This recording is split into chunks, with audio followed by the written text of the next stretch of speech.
JDU नेता love Kumar Singh ji का मैं रुख कर लेती हूँ। लव कुमार सिंह जी, नीतीश कुमार ऐसे राष्ट्रीय राजनीति में पैर रखेंगे क्या? 2024 का वो सपना देख रहे हैं? उनको ये नहीं पता कि बिहार में समस्याएं क्या हैं, अभी किन मुद्दों पर बात करनी है, राष्ट्र की समस्याएं क्या हैं, उन पे बात करनी है, लेकिन वो तो सीनियर जूनियर की लड़ाई में फंस गए हैं। क्या बात कर रहे हैं सर? ऐसे चुनाव लड़ा जाएगा? ऐसा भला करेंगे आप जनता का? विपनेश जी, पहले तो आपको बधाई कि आपने मुद्दों पर बात करने की शुरुआत तो रखी है। माननीय प्रधानमंत्री जी ने जिस तरह से अपना भाषण दिया है, कहीं भी अगर एक भी भाषण में ऐसा शब्द हो जिसमें उन्होंने जिक्र किया हो कि हमने जो वादा किया उसमें से कितना पूरा किया, किसानों की आमदनी हमने कब दुगनी कर दी, हमने बेरोजगारी कब कम किया, महंगाई कब कम किया, तो कभी आसान भाषण दे देना बहुत अच्छी बात है। और वो जानते हैं कि चुनाव को हम कहां ले जाएंगे, तभी हमको फायदा होगा।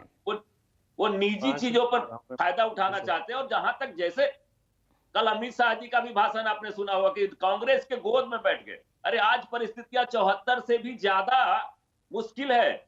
उस समय तो घोषित आपातकाल था, आज तो अघोषित आपातकाल है। हमको दुश्मन का पता भी नहीं चल रहा है और इस तरह से दबोचा जा रहा है, कोई आवाज नहीं उठा पा रहा है। विपनेश जी, आपने देखा है किस तरह भय का माहौल है। और जब लोकतंत्र खतरे में है तो नीतीश कुमार जी जैसा व्यक्ति घर नहीं बैठ सकता है। हम लोकतंत्र बचाने की लड़ाई लड़ रहे हैं। जेपी का यही तो, जेपी के सच्चे सेनानी होने का यही तो प्रमाण है कि हमने इनको छोड़ा है जब इन्होंने संस्थाओं का दुरुपयोग करना शुरू किया, जब इन्होंने घर लोगों नहीं बैठ सकते तो बाहर निकल के क्या कर रहे हैं नीतीश कुमार जी? किन किन बातों पर बात कर रहे हैं? वो उनको पता नहीं है उनके पल्ले क्या जिम्मेदारियां आती हैं? ये अपनी जिम्मेवारियों का विपनेश जी बहुत ही अच्छी तरह से निर्वहन करते हैं नीतीश कुमार जी। और बिहार में आपने आज भी देखा होगा जिस तरह से विकास का मॉडल बिहार में हमने लागू किया, अगर नहीं लागू किया होता, अभी बीजेपी के प्रवक्ता बोल रहे थे हर घर नल का जल, ये किसका है?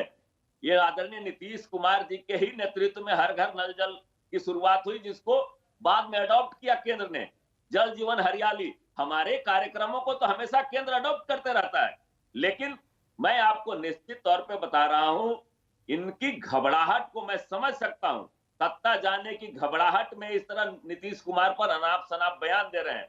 और जेपी ने जब कहा था संपूर्ण क्रांति, और आज जब अभिव्यक्ति की आजादी ही छीन ली जाएगी तो क्रांति का महत्व ही कहां रह जाएगा। और लव कुमार सिंह जी, एक बात बोलना चाहती हूँ यहाँ पर।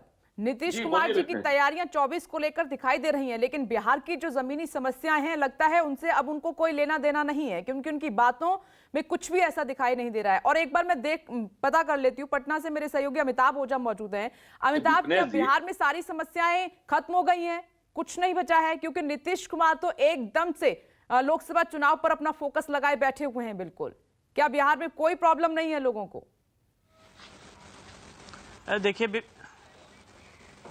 देखिए विपनेश जी, पिछले 10 अगस्त से बिहार में सत्ता परिवर्तन हुआ है। नीतीश कुमार बीजेपी का साथ छोड़कर आरजेडी के पास महागठबंधन में गए हैं। और पिछले 2 महीने में ऐसा लग रहा है कि बिहार में बस अगले कुछ महीनों में चुनाव होने वाले हैं, जबकि 2024 में लोकसभा है, 2025 में विधानसभा चुनाव है। लेकिन जो परिस्थितियां बन गई, चाहे वो सभी दल की बात करें, चाहे वो बीजेपी हो, आरजेडी हो, जेडीयू हो, आज बिहार में विकास की बात बेमानी है। जो केवल राजनीतिक बातें हो रही है और इस तरीके का माहौल बन चुका है कि लग रहा है कि अब 1-2 महीने में चुनाव होने वाले हैं। आज बिहार में एजुकेशन की स्थिति देख लीजिए कि पिछले 3 साल का होने वाला कोर्स आज 6 साल तक चल रहा है। छात्र सड़कों पे उतर रहे हैं, लाठीचार्ज हो रहा है, लेकिन कोई सुनवाई नहीं हो रही है। डेंगू की स्थिति यह है कि पटना से लेकर तमाम जिलों में स्थिति इतनी भयावह हो चुकी है कि प्रतिदिन हजारों लोग इससे पीड़ित हो रहे हैं। और लगातार ये मांग उठ रही है कि सफाई हो, व्यवस्था हो, लेकिन इस पर कोई बातें नहीं करी, चाहे वो विपक्ष हो या फिर सत्ता पक्ष हो। दोनों की तरफ से आज के डेट में सिर्फ एक ही मुद्दा है कि पिछले 2 महीनों से जैसा देखने को आ रहा है कि कोई मुद्दा, कोई भी पार्टी छोड़ने को तैयार नहीं है। देखिए, एक तरफ नीतीश कुमार ने अपना स्टैंड लिया हुआ है, तो दूसरी तरफ बीजेपी के तमाम छोटे से लेकर बड़े नेता कोई भी मुद्दे पे राजनीति करने से बात नहीं आ रहे। और उन हर बातों को लेकर जो सत्ता पक्ष के लोग हैं वो भी उसी का जवाब देने में जुटे हुए हैं। तो विकास का काम कहीं ना कहीं ठहर गया है बिहार में। ये पिछले 2 महीने से साफ तौर पर आम लोग भी इस बात को महसूस कर रहे हैं। और जिस तरीके की बयानबाजी हो रही है, देखिए कल भी नीतीश कुमार नागालैंड गए थे, वहाँ जेपी की जयंती मनाई जा रही थी, लेकिन दूसरी तरफ सिताब दियारा में अमित शाह आए हुए थे, वहाँ भी चर्चा हुई तो जन्मशती की बात नहीं हुई, पुण्यतिथि की बात नहीं हुई, जयंती की बात नहीं हुई, वहाँ पे बात सिर्फ हुई तो राजनीति की बातें हुई। तो लगातार देखिए इस तरीके के हालात बिहार में बनते जा रहे हैं। और जो हालात बनते जा रहे हैं उसमें आम लोग भी अब सोच रहे हैं कि कहीं बिहार में आखिर चुनावी माहौल नहीं है, लेकिन उसके बावजूद इस तरह की बातें क्यों हो रही है? क्योंकि लगातार देखिए कोरोना के बाद से हालात दयनीय होता जा रहा था। अभी इन्वेस्टर्स मीट हुआ था, उसमें लॉ एंड ऑर्डर का मामला उठा। मुख्यमंत्री और डिप्टी सीएम के सामने जो बिजनेसमैन जो बाहर से आए, तो उन्होंने लॉ एंड ऑर्डर का मुद्दा उठाया, और जिस समय ये बैठक चल रही थी, पटना से सटे मनेर में गोलियां चल रही थी। तो लगातार ये मुद्दे आए और सीएम डिप्टी सीएम को आश्वस्त करना पड़ा कि विधि व्यवस्था की स्थिति सुधारी जाएगी। तो लगातार चाहे बात हम विधि व्यवस्था की कर ले, चाहे एजुकेशन की बात करें या फिर हेल्थ इंफ्रास्ट्रक्चर की बात कर ले, तो लगातार स्थितियां जो हैं बिगड़ती जा रही हैं। लेकिन अभी जो तमाम पार्टियां हैं वो सिर्फ राजनीति की बातें करने में यहाँ पे व्यस्त हैं, क्योंकि उसके अलावा बिहार में माहौल नहीं है।